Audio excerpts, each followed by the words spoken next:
quinta característica do pastor: ele é o guardião doutrinário da igreja. Verso 6: e o amor é este, que andemos segundo os seus mandamentos. E este mandamento, como eu vi desde o princípio, é que andeis nesse amor. Agora, por que deve andar nos mandamentos? 7: porque muitos enganadores têm saído pelo mundo afora, os quais não confessam Jesus Cristo vindo em carne. Assim é o enganador e o anticristo. A quinta característica deste pastor: o verdadeiro pastor visa o interesse do rebanho e não o seu, através do pedido que ele faz. E no pedido que ele faz, nós temos a quinta marca. O pedido é: guardem a palavra e andem nos seus mandamentos. Por quê? Porque muitos enganadores têm saído pelo mundo afora. A quinta característica: ele zela pela pureza doutrinária da igreja. Ele é o sentinela doutrinário da igreja. Ele é o vigia doutrinário da igreja.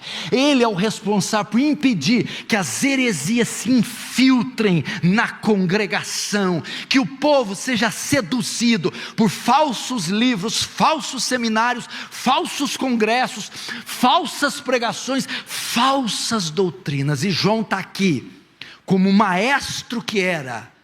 Ele está protegendo, advertindo, ele está acautelando a igreja do engano religioso.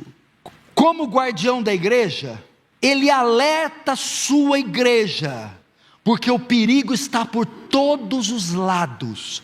Hoje, com o advento da internet, nós temos acesso a grandes pregadores, a cursos e doutrinas. John MacArthur, Steve Lawson. Temos acesso aos teólogos e pastores aqui do Brasil, Hernandes, Nicodemos. Mas nós temos também uma gama, uma enxurrada de besterol, de heresia, de macumba gospel, de bruxaria evangélica, de engano sutil, acadêmico, intelectualizado. E é dever do pastor guardar o seu rebanho. Como guardião da igreja, ele alerta a sua igreja do erro, porque o verso 7 diz: muitos têm saído pelo mundo afora. Veja só a advertência de Paulo nesse sentido. Atos 20, 29, 31. Ele faz uma reunião com o conselho da igreja de Éfeso e diz: irmãos, presbíteros, sei que depois da minha partida lobos ferozes penetrarão no meio de vós, e não pouparão o rebanho. E dentre vocês mesmos se levantarão homens que torcerão a verdade, a fim de atrair discípulos. Por isso, vigiem, e lembre-se que durante 3 anos jamais cessei de advertir a cada um de vocês disso, noite e dia com lágrimas. Paulo está dizendo: vai ter perigo externo e vai ter interno. Externo, esse bombardeio de informação, de doutrinas e teologias. Interno, vai haver pessoas facciosas, vai haver doutores no nosso meio se levantando contra a liderança e levando após si parte da membresia. Quem entra em cena quando esses lobos vierem? O pastor com seu cajado. Como ele guarda? Veja só, você precisa entender: a principal obra de Satanás não é nos conduzir a pecados pecados de inclinação da nossa natureza, pecados de conotação sexual, carnais. A nossa natureza se encarrega disso. A principal obra do diabo é engano, heresia, mentira. Toda heresia, todo engano religioso vem de Satanás, porque ele é o pai da mentira, e só se derrota a mentira com a verdade. Como que o pastor protege a igreja do engano? Primeiro, motivando a leitura bíblica. fazendo com que a sua congregação seja estudiosa nas Escrituras. Segundo, indicando e fornecendo literatura bíblica, doutrinária, saudável. Terceiro, promovendo eventos que enalteçam a palavra, a doutrina e a teologia. E terceiro, através do seu púlpito, um púlpito afiado, um púlpito enérgico, um púlpito bíblico, um púlpito que prega a sã doutrina, um púlpito que interpreta corretamente a Bíblia, que lê, explica e aplica o texto. É assim. Um púlpito poderoso, um púlpito fiel. Essa é a quinta característica. Ele é o guardião doutrinário da igreja. Sexta característica. Ele tem cuidado com a pureza da igreja. O quinto, ele preocupa com a cabeça da igreja. O sexto, ele preocupa com a conduta da igreja. Ele não preocupa só com a doutrina, com a teologia, igual muitos teólogos atuais, mas preocupa com o estilo de vida. Ele não só cuida da cabeça, mas da pureza. Existem pastores e teólogos hoje no nosso meio que se satisfazem apenas com o ensino correto, doutrina correta, hermenêutica correta, mas não se importam com o modo com que os seus membros andam, o que fazem da vida fora da igreja. Isso é um equívoco, inclusive no meio reformado, uma preocupação exagerada e excessiva por doutrina, por ortodoxia, e se esquecem da ortopraxia. Nós precisamos de uma teologia experimental, que não fica só no campo das ideias, mas que é aplicada no viver diário. Ele tem cuidado com a pureza moral da igreja, e aqui ele faz isso de duas formas. Primeiro, advertindo a igreja do perigo da queda. Verso 8: acautelai-vos para não perderdes aquilo que temos realizado com esforço, mas para receberdes completo galardão. Todo aquele que ultrapassa a doutrina de Cristo, nele não permanece, não tem Deus. E o que permanece na doutrina, esse tem tanto o Pai como o Filho.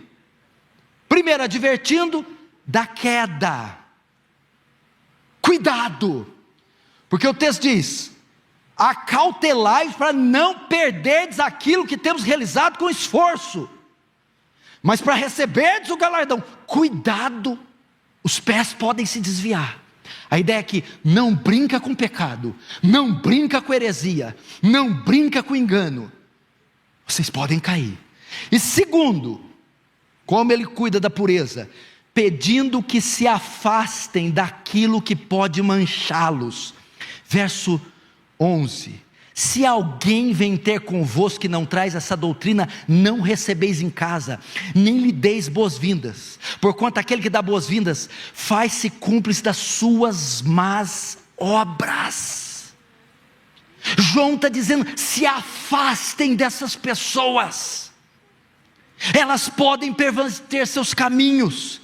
Se afastem dos bodes, cuidado com os relacionamentos. João tinha preocupação com a conduta da igreja. Irmão, isso tem que ser pregado, meu irmão. Hoje, se você falar sobre vestimenta num púlpito, você é apedrejado, fariseu, legalista. Mas a Bíblia tem recomendação para o vestuário. A gente não pode andar pelado, não.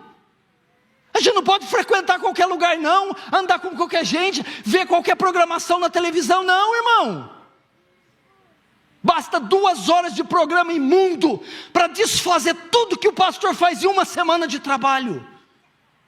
João se preocupa: cuidado com o que vocês assistem na TV, cuidado com os sites que vocês acessam, cuidado com os amigos que vocês andam, cuidado com o excesso de mídia social, zelem pela vestimenta, não sejam instrumentos de cobiça.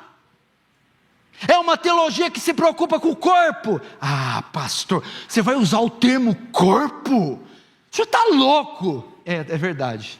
Eu e o meu amigo, rogo-vos pela compaixão de Deus, que apresentei os vossos corpos como sacrifício santo e agradável a Deus, que é o vosso culto racional. Paulo usa o termo corpo. Pastor, tem que zelar por isso. Ele falou: minha filha, larga disso. Meu irmão, deixa essa prática. A resposta para o legalismo que assolou essa igreja brasileira, pastor que proibia, excluía membros se visse televisão, e quando chegava de supetão na casa dele, ele estava vendo televisão escondida no armário. Aí a resposta para esse legalismo foi lá a outra ponta: agora pode tudo, glória, deixa a vida me levar, a vida leva eu. A resposta para o legalismo não é o antinomismo. Vamos ficar no meio, equilíbrio. Vamos ver Paulo, o maior teólogo. Se esses teólogos querem falar alguma coisa, então compra a briga com Paulo. Esse era o cara na teologia. Era o cara, a mente dele é um espetáculo. Ele está entre as 20 mentes mais brilhantes que pisou na terra. Ele é mais popular que todos os César Augusto juntos. É o maior teólogo, é o maior pastor, é o maior missionário. Ele é o maior evangelista que a terra já conheceu. Olha o que ele vai dizer em termos práticos. 2 Coríntios 6, 14, 18. Não vos ponhais em julgo desigual com os incrédulos. Porquanto que sociedade pode haver entre a justiça e a iniquidade? Ou que comunhão da luz com as trevas? Que harmonia entre Cristo e o maligno? Ou que união do crente com o incrédulo? Que ligação entre o santuário de Deus e os ídolos? Porque somos santuários de Deus vivente, como Ele próprio diz: habitarei e andarei entre eles, e serei seu Deus, eles serão meu povo. Por isso, olha Paulo, por isso, retirai-vos do meio deles, separai-vos, diz o Senhor, não toqueis em coisas impuras, e eu vos receberei, serei vosso pai, e vós serei para mim filhos e filhas, diz o Senhor Todo-Poderoso. Na Bíblia tem não, na Bíblia tem não pode, na Bíblia tem não faz.